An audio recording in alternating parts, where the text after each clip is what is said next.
Assalomu alaykum do'stlar. Sizlar bilan Ridrev. Xo'sh do'stlar, oxirgi marta o'sha horror videoda aytganimdek, bugun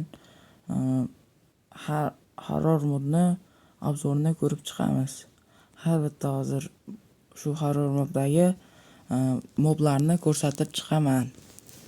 Xo'sh. Bo'lmasa biz boshladik. Eng birinchi moblarimizdan biri bu modni o'rnatganingizdan keyin hamma bu moblarni paydo qilish uchun mana bu ruschasiga природа, ya'ni tabiat degan joydan tuxumlarni bosib turib, o'sha yerdan har bir mobning tuxumi chiqib qoladi. Shu moblarni tuxumini xohlaganingizni tanlab, yerga bosib o'sha paydo qilishingiz mumkin. Xo'sh. Eng birinchi mobimiz Lurker deb nomlanadi. Bu hozir mana ko'ramiz. Bu modda bir marta bosganingizda paydo bo'lmasligi uchun, shuning uchun 1-2 marta bosishimiz kerak. Mana Lurker juda katta bo'lib, xuddi Wardenga o'xshaydi. Faqat bu boshqa yovuz hayvonlarga ham hujum qilishi mumkin va bu paydo bo'lgan joyda hech qanday yovuz hayvon paydo bo'lmaydi. Paydo bo'lsa ham uning oldiga kela olmaydi. Chunki bu eng xavfli moblardan hisoblanadi shu moddagi va buni oldiga kelishga hech birining jur'at etmaydi. Xo'sh. Endi biz keyingi mobga o'tamiz. Buni uzoqroq ketib olishimiz kerak, chunki buni oldida spam qilmoqchi kerak. Lurker dan so'ng keyingi mobimiz. Mana. Keyingi Midnight Lurker. O'qiy olmadim men. Midnight Lurker. Tungi Lurkermi deganim shunaqa. Nima bu?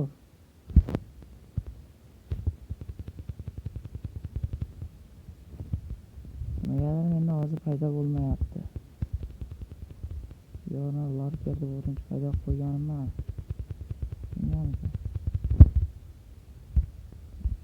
Paydo bo'lmasa bundan keyingi o'lchab boramiz. Nimagadir menda paydo bo'ladi. E'tibor bermaysizlar.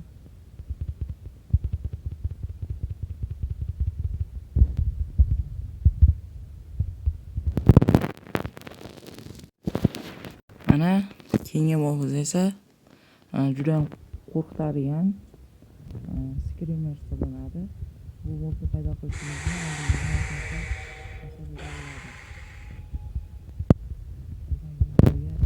ovozini pastroq qilib bu mobni spam qilishni maslahat beraman. Screamer judayam qo'rqinchli.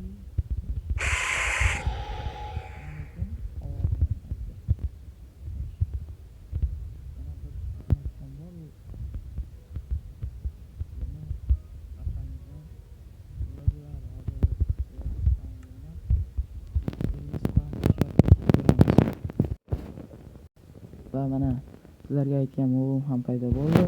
Bu mobning nomi Midnight Dweller deb nomlanadi. Mana bu mobimiz shunday ko'rinishga ega va bu asosan chaqmoq bilan paydo bo'ladi. Bu chaqmoq bilan paydo bo'lganda ba'zi yo'q ham bo'lib qoladi.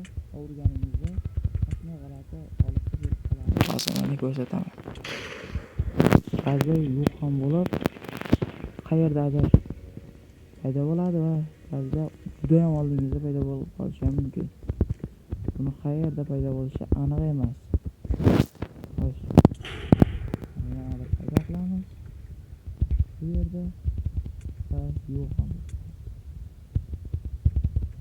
Bu bedrock versiya bo'lgani uchun bu moblarning haqiqiy narsa Java versiyada bo'lgani uchun bu yerda juda ham ko'p buglar, shunga o'xshagan narsalar bo'lishi mumkin. Shuning uchun ko'pgina buglarga unchalik e'tibor bermaymiz.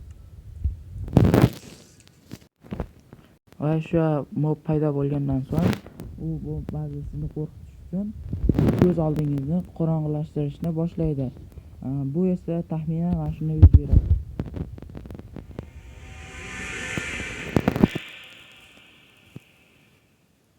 Qo'rqib ketdilaringmi? Men ham qo'rqdim ozgina. Endi keyingi mob.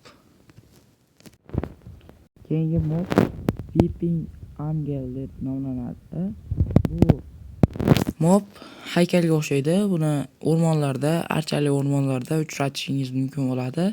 Bu mob qaramaganingizda harakatlanadi va siz survivalda bo'lishingiz shart bo'ladi. Mana hozir sizlarga ko'rsataman. Mana agarda siz survivalda bo'lsangiz, bu mob asosan siz qaramayotganingizda sizning oldingizga kelib zarbalar berishni boshlaydi yoki sizni qayergadir teleportatsiya qiladi. Bu juda ham random teleportatsiya qiladi va bu qayerga teleportatsiya qilishi aniq emas. Mana hozir ko'rsataman. Hop. Ana ko'rib qoldik. Yurish. Hop.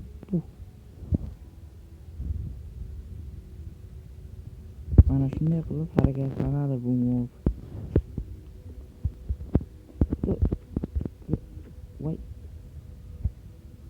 Tarafga qarab turgan.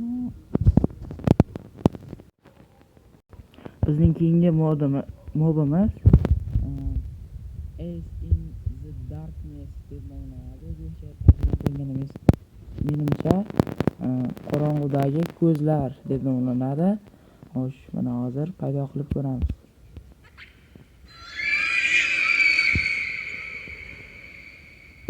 Bu modda qo'rqinchli qanchalik zarba ham bermaydi, faqat qo'rqadi. Bu modning juda ham turlari ko'p. Qizil, ko'k, sariq va shunga o'xshash ko'zli turlari bor. Bu safar sariq ko'zli paydo bo'ldi. Lekin asosan ovozi boshqa bo'ladi. Qizil ko'zli turlar ham mavjud. Keyingi mobimiz Wendigo deb nomlanadi.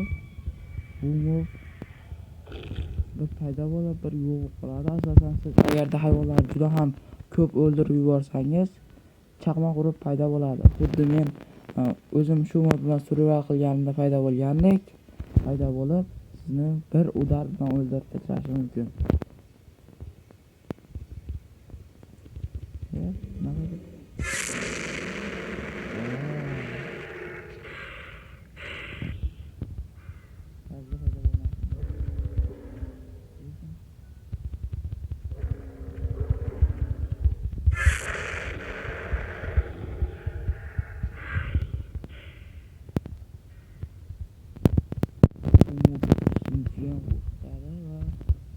O'zi ham juda ham qo'rqinchli bo'ladi.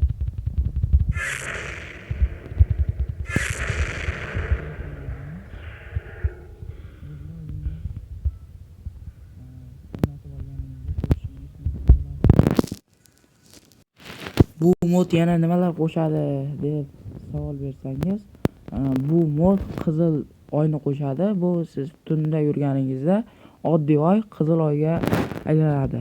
Xuddi mana bunday. Bu sizning survivalingizni yanada qo'rqinchli qilib, sizni yanada qo'rqishga majbur qiladi.